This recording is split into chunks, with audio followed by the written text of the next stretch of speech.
बिस्मिल्लाहिर्रहमानिर्रहीम अस्सलाम वालेकुम नाज़रीन, मैं हूं आपका मेज़बान दानिश अंसारी और आप देख रहे हैं मेरा YouTube channel Danish Ansari official. नाज़रीन, आज हम बात करेंगे मलिक महबूब साहब से। आप सबके फेवरेट हैं, बिल्कुल एस्ट्रोलॉजर हैं। अस्सलाम वालेकुम मलिक साहब, कैसे हैं आप? वालेकुम अस्सलाम। अल्लाह का करम है। आप बताएं, क्या हाल चाल है? कैसे हैं दानिश साहब?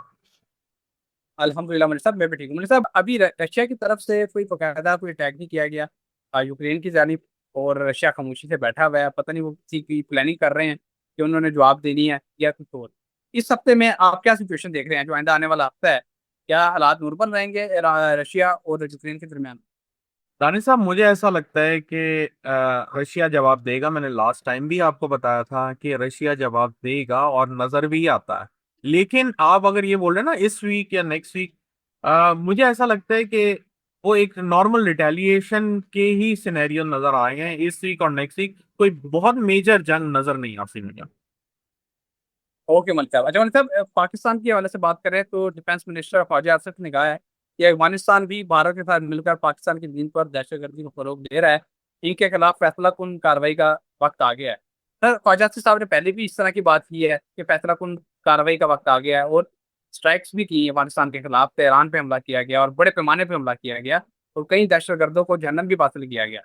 इस मरतबा क्या देख रहे हैं? क्या इस मरतबा पाकिस्तान दोबारा उससे बड़ा हमला करेगा जो पहले किया था, या फिर छोटे मोटे जो टारगेट्स हैं उनको निशाना बनाएगा? छोटे मोटे टारगेट लग रहे हैं अभी। बड़े हमले के मुझे पूरी दुनिया में कोई आसार नहीं दिख रहे। इन शॉर्ट बात यह है, क्योंकि अल्लाह रहम करे, अल्लाह कभी ना करे। ये जो टाइम शुरू हो चुका है ना, यहाँ पे प्रोटेस्ट नजर आते हैं और कुदरती आफात का टाइम नजर आ रहा है। तो आप कोई मेजर स्ट्राइक्स नजर नहीं, उसको नहीं एंटिसिपेट करें। सिर्फ और सिर्फ कुदरती आफात और प्रोटेस्ट ये आपको पूरी दुनिया में नजर आएंगे। ओके मलिक साहब। अच्छा मलिक साहब, कुछ सिचुएशन बता दें अगले वीक में, मंडे से लेके अगले संडे तक स्टॉक मार्केट की क्या सिचुएशन रहेगी, सिल्वर की और गोल्ड की क्या सिचुएशन आप देख रहे हैं? इसमें इन्वेस्ट जी, करना सही रहेगा? और मुझे लगता है अभी कहीं पे भी इन्वेस्ट नहीं करें। बहुत ज्यादा जो है मार्केट अप एंड डाउन वाली सिचुएशन में रहेगी और कोई क्लियर डायरेक्शन नहीं होगी। तो मुझे नहीं दिखता ऐसा कुछ मेजर। आज स्विट्जरलैंड में पाकिस्तान और कतर की सालसी में अमेरिका ईरान बातचीत का आगाज बाकायदा हुआ, लेकिन वॉकआउट कर दिया गया।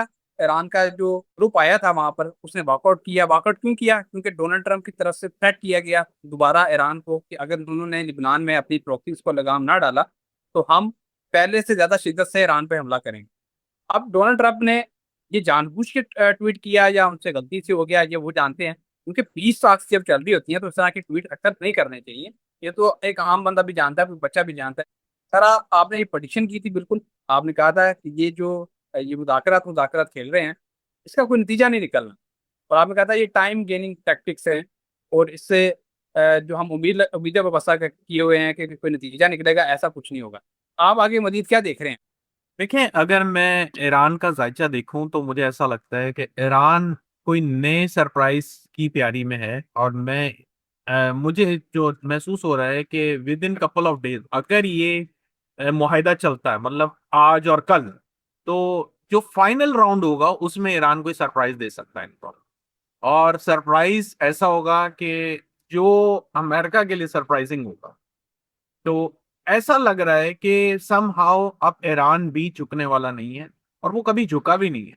लेकिन अब जो एक उनके हाथ में मौका आ गया है, ये इनको बहुत ऊपर तक लेके जाएगा। मैं शायद अप्रैल से बोलते आ रहा हूँ कि जून में आप देखिएगा कि ईरान मिडिल ईस्ट का नया बादशाह होगा। वो क्यों बोल रहा हूँ? क्योंकि जो उनकी ट्रांजिट नेटल जुपिटर के ऊपर से हो रही है और वो जुपिटर को एक्टिवेट कर रही है, तो वो इनको बहुत फायदा देने वाली है। और अभी तो जुपिटर सिर्फ 4-5 डिग्री पे आया है, अभी तो आगे उसने बढ़ना है।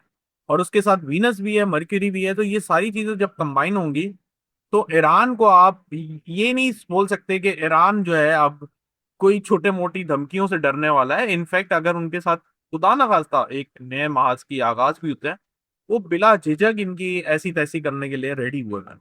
तो कहने का मकसद ये है कि हमने बेशक, या अमेरिका ने, जो पूरी दुनिया ने बल्कि ईरान को अंडर एस्टिमेट किया था, लेकिन अब जो है पूरी दुनिया इनको ओवर एस्टिमेट के सिचुएशन में लेकर आ गई। और ओवर एस्टिमेट करना ही इनके लिए बेहतर है दुनिया के लिए, क्योंकि वो एक जिस कैटेगरी में आए हैं वहां पे लड़ना इतना आसान नहीं है। और उनके जायचे में बहुत क्लियर नजर आता है कि जो कि उनके सामने आएगा वो बचेगा नहीं, वो समहाउ क्रश होके ही जाएगा। ओके मलिक साहब। अच्छा मलिक साहब, अभी आपने बात की कि ईरान जो है मिडिल ईस्ट का नया बादशाह होगा, और आपने ये प्रेडिक्शन उस वक्त की थी जब किसी को इस बात पे यकीन नहीं था, क्योंकि ईरान एक कदरे कमजोर मुल्क समझा जा रहा था, और अमेरिका ऑब्वियस है, सब लोग जानते हैं सुपर पावर है, उसके साथ जितने नेटो के ममालिक हैं वो भी साथ खड़े हुए हैं। लेकिन हमने देखा कि ईरान ने मिडिल ईस्ट का बादशाह बना, और आज उनकी बॉडी लैंग्वेज से भी हमें ये पता चल रहा है। लेकिन सर कई दफा ऐसा होता है कि आप अमेरिका को सही तरह उसका अंदाजा नहीं लगा पाते उसकी पावर का, उसका फिर नुकसान होता है, और कई ममालिक को नुकसान हुआ भी है। अभी आपने कहा ईरान सरप्राइज दे सकता है, क्या ईरान को भी खुदा ना खासा कोई सरप्राइज मिल सकता है नेटो ममालिक की तरफ से या अमेरिका की तरफ से आने वाले दिनों में? दानिश साहब, डेफिनेटली अमेरिका को हम अंडर एस्टिमेट नहीं कर सकते और ना ही करना चाहिए, लेकिन जो लोगों का एक परसेप्शन है या था, उसके हिसाब से मुझे ऐसा लगता है ईरान ने आउट परफॉर्म करके दिखाया, और आने वाले दिनों में भी ऐसे ही करेगा ईरान। तो ईरान के साथ जो है ना, इस वक्त किस्मत साथ है इनके, और वो साथ भी देगी। मेरा कहने का मकसद ये है, तो आप ईरान को हल्का ना समझे, सीधी सी बात है। अली मोहम्मद खान ने एक बड़ा अहम बयान दिया है। उन्होंने कहा है कि हमने तय किया है कि मुसल्लह अफवाज और अदलिया पर तनकीद नहीं करेंगे। सर आज से चंद रोज पहले पीटीआई से डील की बातें हो रही थी कि हुकूमत भी तैयार हो गई थी बातचीत करने के लिए, पीटीआई भी तैयार हो गई थी, और आज पीटीआई की तरफ से इस तरह का बयान आना, इसका मतलब ये है कि खिचड़ी पकना शुरू हो गई है, और मुमकिन है कि कोई नतीजा भी निकल आए, क्योंकि दोनों तरफ से दोनों पार्टीज राजी हो गई हैं मुज़ाकरात के लिए। आप क्या देख रहे हैं, क्या वाकई कोई नतीजा निकलेगा? जायचा क्या बताता है? देखिए, मुझे ये नहीं पता कि वो नतीजा निकलेगा नहीं निकलेगा, लेकिन मुझे इतना जरूर पता है कि पीटीआई के बड़े कारकुन इस साल में रिहा होने वाले हैं। वो आपको नजर आएगा।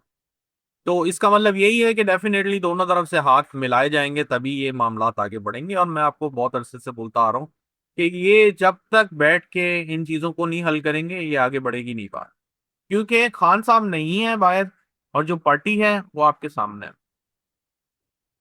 ओके मलिक साहब। अच्छा मलिक साहब, ये आपने अभी प्रेडिक्शन की, और मैं खबर आपके साथ शेयर मैंने अभी नहीं की थी, ये कर देता हूँ।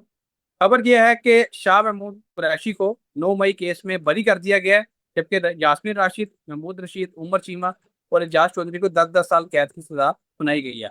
अब पीटीआई में जो सबसे बड़े लीडर हैं इमरान खान साहब के बाद, वो शाह महमूद कुरैशी ही हैं, और उनको वाकई बरी कर दिया गया। आपकी प्रेडिक्शन भी दुरुस्त हुई है। लेकिन जो बाकी लोग हैं जिनको इतनी इतनी तवील सजाएं सुनाई गई हैं, क्या इनको भी रिलीफ मिलने जा रहा है? डेफिनेटली, मैंने आपको बताया है कि पीटीआई के जो कारकुन बैठे हुए हैं उनको रिलीफ मिलेगा। 10 साल हो 20 साल हो, ये इतना मैटर नहीं करता, और ये आप मेरे से ज्यादा बेहतर जानते हैं। ओके। अच्छा फिर अली मीन गंडापुर जो है वो बजट बहस के दौरान अपनी ही हुकूमत पे तनकीद कर रहे हैं, और वसाइल की तकसीम पर भी सवाल उठा रहे हैं। पीटीआई के जो अंदरूनी इख्तलाफात हैं वो ख़त्म नहीं हो रहे। जब वो अपने अंदरूनी इख्तलाफात को ही ख़त्म नहीं कर सकेंगे, तो हुकूमत से क्या बातचीत करेंगे, क्या डील करेंगे, क्या बातचीत कर सकते हैं? क्या सिनेरियो देखते हैं? क्या इनके अंदरूनी इख्तलाफात आइंदा आने वाले दिनों में कोई ख़त्म होते हैं, आपको दिखाई देते हैं? देखिए, मुझे अंदरूनी इख्तलाफात से ज्यादा जो है चीजें ऐसी लग रही हैं कि हो सकता है कि पीटीआई के अंदर पार्टी बन गई हो, जो कि बहुत जल्दी, जैसे हमें दिखता रहता है कि कोई नई पार्टी आ जाती है, उसका जो है इम्कान बन रहा है। इख्तलाफात इनके खत्म तभी होंगे जब खान साहब आएंगे बाहर। इनफैक्ट तब भी रहते हैं, लेकिन वो ये होता है कि खान साहब की वजह से जरा अंडर कंट्रोल रहती है सिचुएशन। बाय बर्थ ही जायचे में पीटीआई के धोखा नजर आता है। तो इख्तलाफात तभी होते हैं, या जो मिसकम्युनिकेशन तभी होती है, जब कोई एक पार्टी, उनका जो विजन है वो पार्टी के खिलाफ हो या पार्टी के अगेंस्ट में। ओके मलिक साहब। अच्छा मलिक साहब, अभी एक बड़ी अहम खबर सामने आई है कि इमरान खान साहब की पूरी रिहाई के लिए पीटीआई की ने मुख्तलिफ ऑप्शन पे गौर किया, और ये एक इजलास हुआ बैरिस्टर गौर की क़यादत में, जिसमें जुनैद अकबर ने भी शिरकत की, उसमें आमिर डोगर ने भी शिरकत की, और खान साहब की रिहाई के लिए किसी लाएमल पे इतफाक करने के हवाले से इनका इजलास हुआ। सर खान साहब की रिहाई क्या होने वाली है? जो ये कह रहे हैं कि फौरी तौर पे राय के लिए कोशिश कर रहे हैं, क्या पूरी तौर पे राय होती दिखाई देती है आइंदा 2-3 माह में? देखिए, रिहाई तो ये हर 2 साल 2 महीने बाद बोलते रहते हैं कि रिहाई हो रही है, हम इस पे काम कर रहे हैं, और मैं आपको एग्जैक्टली तो नहीं बता सकता, लेकिन मुझे उम्मीद है पीटीआई के लिए ये साल अच्छा रहेगा। तो खान साहब भी बाहर आते हुए नजर आएंगे, लेकिन मेरे पास वही बात है कि मेरे पास एग्जैक्ट टाइम नहीं है। तो मैं जो एनएसआर करता हूँ वो वक्ती जायचे पे करता हूँ, और वक्ती जायचे के हिसाब से मैंने 2-3 डेट्स दी हैं, जो कि अभी तक एग्जैक्ट फाइन मिली नहीं है डेट खान साहब के बाहर आने की। बहुत दफा ऐसा हुआ है कि मैं एक्सपेक्ट कर रहा था मार्च में हमने देखा कि ऊंट की जो है बाहर की मूवमेंट बहुत ज्यादा हो गई, मतलब अस्पताल के चक्कर वगैरह, लेकिन वो फिर भी आजाद नहीं हो सके, रेहान नहीं हो सके। मैं एक्सपेक्ट कर रहा हूँ कि इस साल में डेफिनेटली होनी चाहिए, लेकिन वही वाली बात है, मैं कंफर्म नहीं कह सकता। मतलब साहब कुछ पॉलिटिकल सिनेरियो पे भी बात कर लेते हैं। अ, अली मोहम्मद खान ने एक बड़ा अहम बयान दिया है। उन्होंने कहा है कि हमने तय किया है कि मुसल्लह अफवाज और अदलिया पर तनकीद नहीं करेंगे। सर आज से चंद रोज पहले पीटीआई से डील की बातें हो रही थी कि हुकूमत भी तैयार हो गई थी बातचीत करने के लिए, पीटीआई भी तैयार हो गई थी, और आज पीटीआई की तरफ से इस तरह का बयान आना, इसका मतलब ये है कि खिचड़ी पकना शुरू हो गई है, और मुमकिन है कि कोई नतीजा भी निकल आए, क्योंकि दोनों तरफ से दोनों पार्टीज राजी हो गई हैं मुज़ाकरात के लिए। आप क्या देख रहे हैं, क्या वाकई कोई नतीजा निकलेगा? जायचा क्या बताता है? देखिए, मुझे ये नहीं पता कि वो नतीजा निकलेगा नहीं निकलेगा, लेकिन मुझे इतना जरूर पता है कि पीटीआई के बड़े कारकुन इस साल में रिहा होने वाले हैं, वो आपको नजर आएगा। तो इसका मतलब यही है कि डेफिनेटली दोनों तरफ से हाथ मिलाए जाएंगे, तभी ये मामला आगे बढ़ेंगे। और मैं आपको बहुत अरसे से बोलता आ रहा हूँ कि ये जब तक बैठ के इन चीजों को नहीं हल करेंगे, ये आगे बढ़ेगी नहीं बात, क्योंकि खान साहब नहीं है बाहर, और जो पार्टी है वो आपके सामने है। ओके मलिक साहब। अच्छा मलिक साहब, ये आपने अभी प्रेडिक्शन की और मैं खबर आपका शेयर मैंने अभी नहीं की थी, ये कर देता हूँ। खबर यह है कि शाह महमूद कुरैशी को 9 मई केस में बरी कर दिया गया है, जबकि यास्मीन राशिद, महमूद रशीद, उमर चीमा और एजाज चौधरी को 10-10 साल कैद की सजा सुनाई गई है। अब पीटीआई में जो सबसे बड़े लीडर हैं इमरान खान साहब के बाद, वो शाह महमूद कुरैशी ही हैं, और उनको वाकई बरी कर दिया गया। आपकी प्रेडिक्शन भी दुरुस्त हुई है। लेकिन जो बाकी लोग हैं जिनको इतनी इतनी तवील सजाएं सुनाई गई हैं, क्या इनको भी रिलीफ मिलने जा रहा है? डेफिनेटली मैंने आपको बताया है कि पीटीआई के जो कारकुन बैठे हुए हैं उनको रिलीफ मिलेगा, 10 साल हो 20 साल हो, ये इतना मैटर नहीं करता, और ये आप मेरे से ज्यादा बेहतर जानते हैं। ओके मनी साहब बहुत शुक्रिया, आपने अपने कीमती वक्त में से कुछ वक्त निकाला और इतनी जबरदस्त प्रोडिक्शंस मालूमात हमारे साथ शेयर की। इंशाल्लाह नेक्स्ट प्रोग्राम में ऐसे दिलचस्प टॉपिक के साथ दोबारा पेश होंगे। अगली वीडियो तक के लिए मुझे और मलिक महबूब साहब को इजाजत दीजिए। अल्लाह हाफिज़।